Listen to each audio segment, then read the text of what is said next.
तो चलिए दोस्तों, हिंदी के साथ साथ साइंस की भी लूसेंट सीरीज का आगाज कर देते हैं। यानी साइंस की लूसेंट सीरीज भी आपके सामने आ चुकी है क्लास नंबर 1 लेकर। इसका भी टारगेट क्या रहेगा सर? टारगेट है 1000 क्वेश्चन से प्लस साइंस के, जिसके अंदर क्या रहेगा सर? ऑप्शन टाइप यानी एमसीक्यू क्वेश्चन आएंगे लूसेंट के अंदर से। यानी हम एक तरीके से लूसेंट का सर खात्मा करने वाले हैं, यानी प्रिपरेशन करने वाले हैं सर। पहली क्लास है हमारी और हमारा टारगेट है सर 1000 से प्लस क्वेश्चन करना। इसी के ऊपर सीरीज वाइज आती रहेगी। सीरीज का आगाज हो चुका है। तो चलिए क्वेश्चन के साथ में आज की हम शुभारंभ करते हैं अपनी क्लास का। और पहला ही क्वेश्चन क्या कहता है, देखिए पहला क्वेश्चन कहता है सर, आधुनिक रसायन शास्त्र का जनक किसे माना जाता है? आधुनिक रसायन का शास्त्र का जनक किसे माना जाता है? ऑप्शन नंबर ए आपका है अर्नेस्ट रदरफोर्ड को। ऑप्शन नंबर बी आपका है ऑटो हॉर्न को। ऑप्शन नंबर सी आपका है मेंडलीफ को। ऑप्शन नंबर डी आपका है एंटोनी लवोइसियर को। किसको माना जाता है भाई, जल्दी से बता दीजिए। तो सीधी सी बात है सर, आधुनिक रासायनिक शास्त्र की बात की जा रही है। आधुनिक रासायनिक शास्त्र की बात की जा रही है। तो इसका करेक्ट ऑप्शन रहेगा सर डी। करेक्ट ऑप्शन क्या रहेगा सर? डी रहने वाला, यानी एंटोनी को माना जाता है। क्या माना जाता है? आधुनिक एंटोनी को माना जाता है। याद करने की ट्रिक मैं करवाने को करवा सकता हूं, बट मैं करवाता नहीं हूं। मैंने कहा जंग खुद की है, खुद को ही लड़ना है। कहने का सिंपल सा तात्पर्य यही है मेरे भाई कि खुद को ही ट्रिक बना लेना, क्योंकि इससे क्या होगा कि हमारी ट्रिक बनाई हुई ना हमें खुद को याद रह जाती है कि हाँ मैंने इसे ऐसे रिलेट किया था। अदरवाइज मैं बताऊंगा मुझे याद रहेगी, आपको शायद कम से कम याद रहे। 1000 में से कम 2-10 कर लोगे तो कौन सा बड़ा नाम कर लोगे। एक खुद से रिलेट करोगे तो 1000 के 1000 याद रह जाएंगे। गारंटी से कहता हूं इस बात। इसलिए मैं आपको ट्रिक के चक्कर में नहीं उलझाता। और यही हमारी क्लास से उसकी सीरीज भी चल रही है। आपको पता ना हिंदी लूसेंट सीरीज भी हमारी चली रही है ना। तो अगर आपने उस वीडियो को नहीं देखा ना तो वो भी प्लेलिस्ट में लगा दिए मैंने। प्लेलिस्ट में जाकर देखिए, इस वीडियो को डिस्क्रिप्शन में जाके देख लीजिए, वहां भी मैंने लगा दी है। ठीक है ना। अब हम क्या करने वाले हैं, लूसेंट का एक तरीके से खात्मा करने वाले हैं।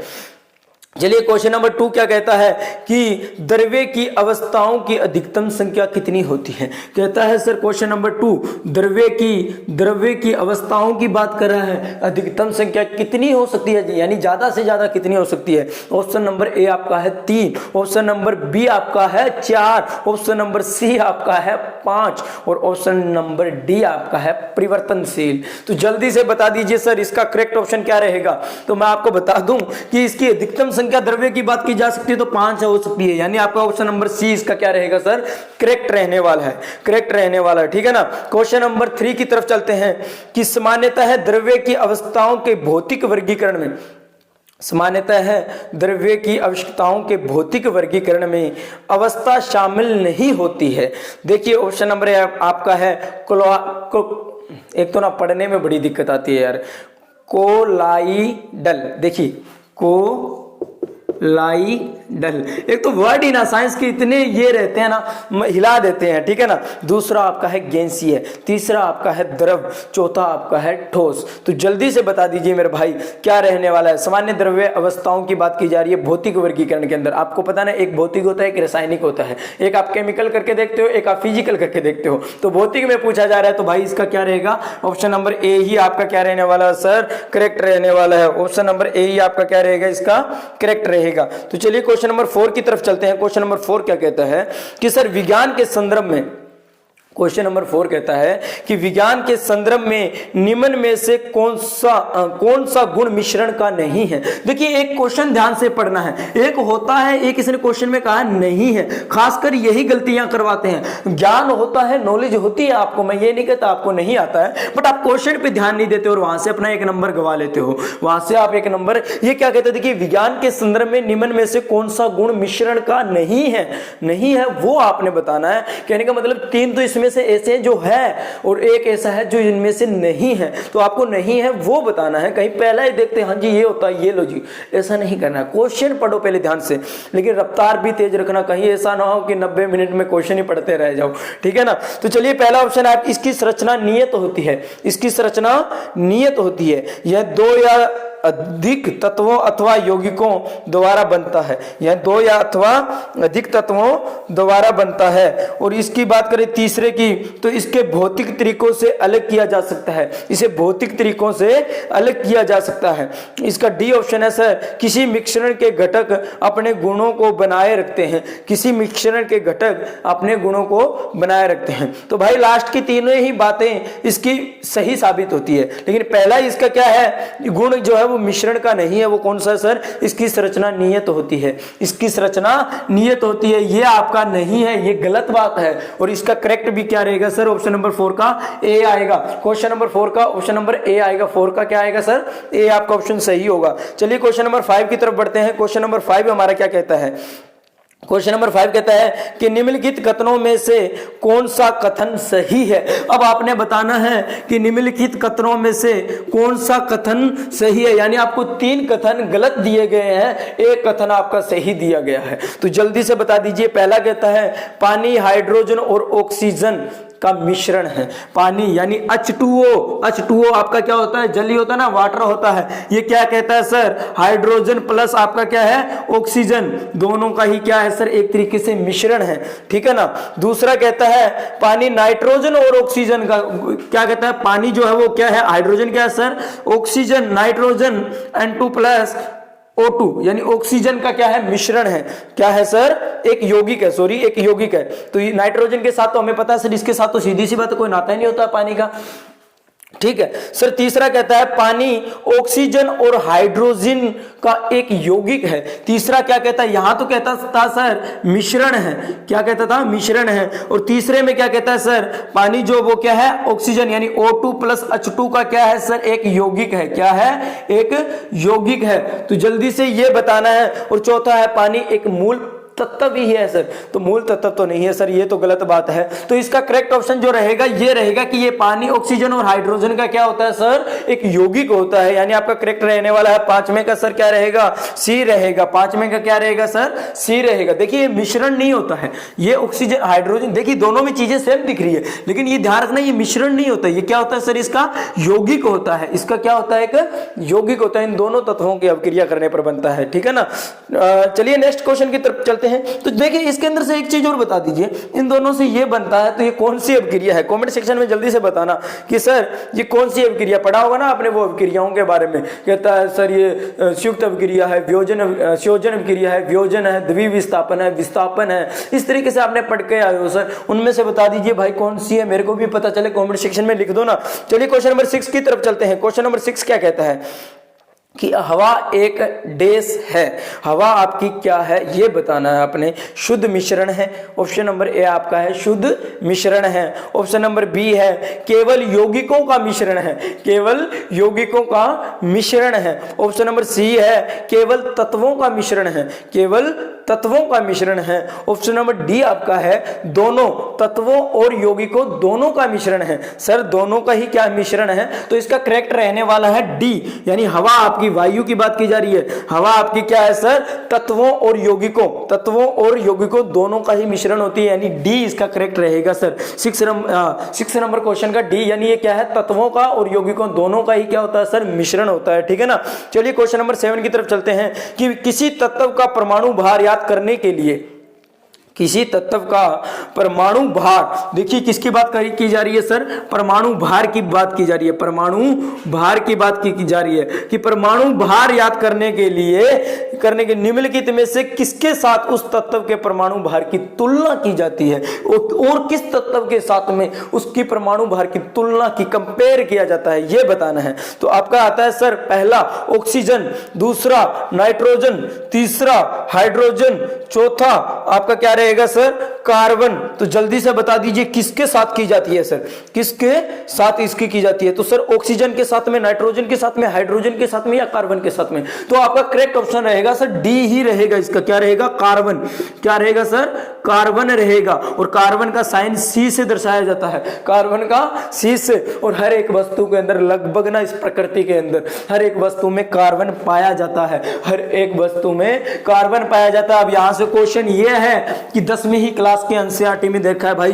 कार्बन वायुमंडल में कितने प्रतिशत है, वायुमंडल के अंदर बता दीजिए, और धरती के अंदर भी बता दीजिए, यानी भूमि के अंदर भी कितने प्रतिशत है, कितने प्रतिशत है। कमेंट सेक्शन में लिख दीजिए मेरे भाई कि सर हमारे कार्बन इस प्रकृति के अंदर वायुमंडल में कितना है और धरती यानी भूप्रपट्टी के अंदर कितना प्रतिशत है, जल्दी से छाप दीजिए। बात की जाए ना, कार्बन आपका बहुत कम मात्रा में पाया जाता है, बहुत कम मात्रा में पाया जाता है, लेकिन फिर भी हर एक चीज में हमारे बॉडी के अंदर भी कार्बन पाया जाता है। मैं बताता हूं, हमारी बॉडी के अंदर भी कार्बन पाया जाता है सर।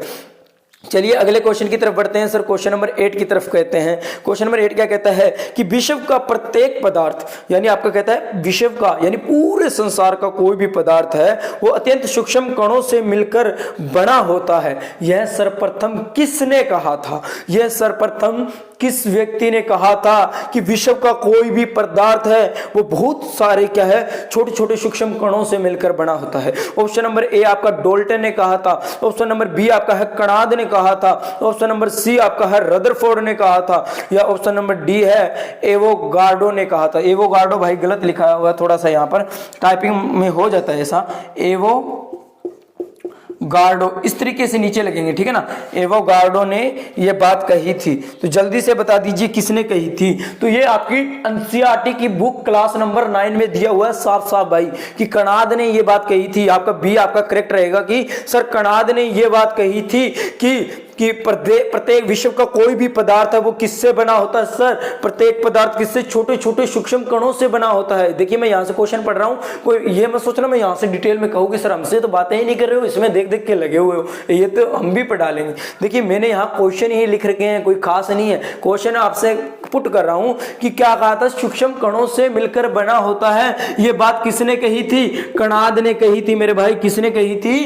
कणाद ने ये बात कही थी, ठीक है ना। उसके बाद में और भी बहुत चर्चा हुई, बहुत से यानी डाल्टन भी आए, उन्होंने कुछ किया, ऐसा रहता है। डिटेल में पढ़ना है तो एनसीईआरटी क्लास 9 की उठा लेना। देखिए एनसीईआरटी से ही आपके यहाँ बनाए हुए हैं लूसेंट के अंदर, ये सारे मैंने लूसेंट सीरीज चला रखी है। लूसेंट के अंदर हमारा टारगेट है सर 1000 से प्लस क्वेश्चन, 1000 से प्लस क्वेश्चन लेकर आएंगे साइंस के इसी चैनल के ऊपर। तो जल्दी से सब्सक्राइब कर लेना, वीडियो को लाइक कर देना और सब्सक्राइब कर देना, और उसके पास में बेल आइकन को भी प्रेस कर देना, और कमेंट सेक्शन में कमेंट करते रहना, मेरे से जुड़े रहना, ताकि मुझे लगे कि हाँ कोई देख रहा है मेरी वीडियो को, मुझे लेकर आना चाहिए, रहना चाहिए ये, ठीक है ना। नहीं तो मैं कहीं ऐसा ना हो कि अपसेट हो जाऊं और आपके सामने सीरीज आनी बंद हो जाए।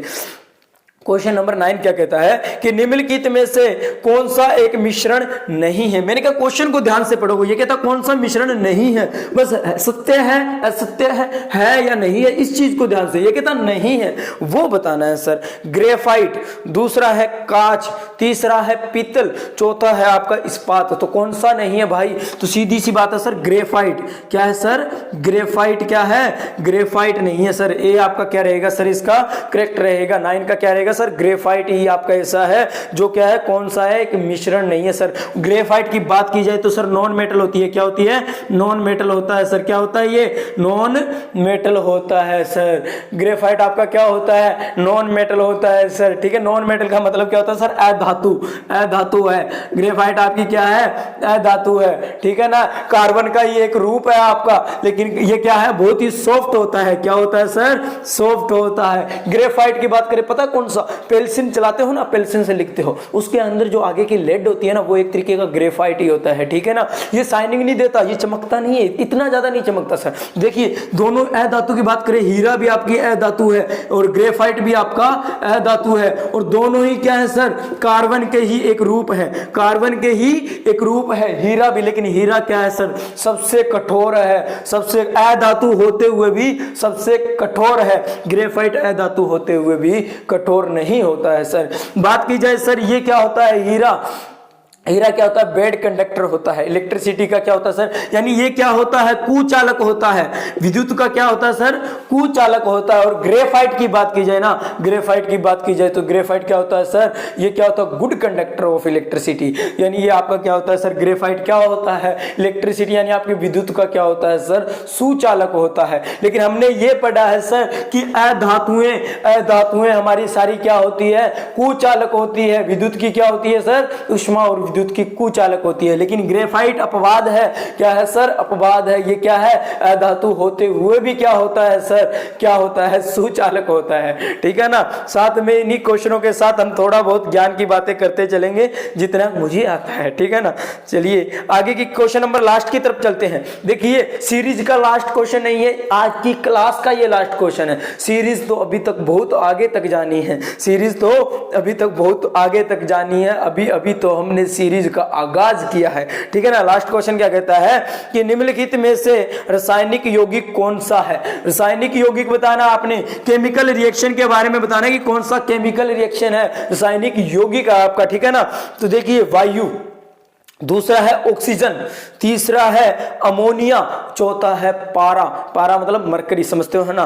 तो जल्दी से बता दीजिए इस क्लास का एक अच्छे से आंसर के साथ में अपनी आज की क्लास का हम करते हैं द एंड। यानी इसका क्या रहेगा sir? Option number C correct रहने वाला है। अमोनिया क्या रहेगा सर इसका? अमोनिया। अमोनिया क्या रहेगा सर? अमोनिया क्या रहने वाला है? अमोनिया इसका करेक्ट रहेगा सर। ये रासायनिक है। अब बात आती है अमोनिया को सर लिखा कैसे जाता है, ये बता देना कमेंट सेक्शन के अंदर। कमेंट में मैं आपका पढ़ने वाला हूं।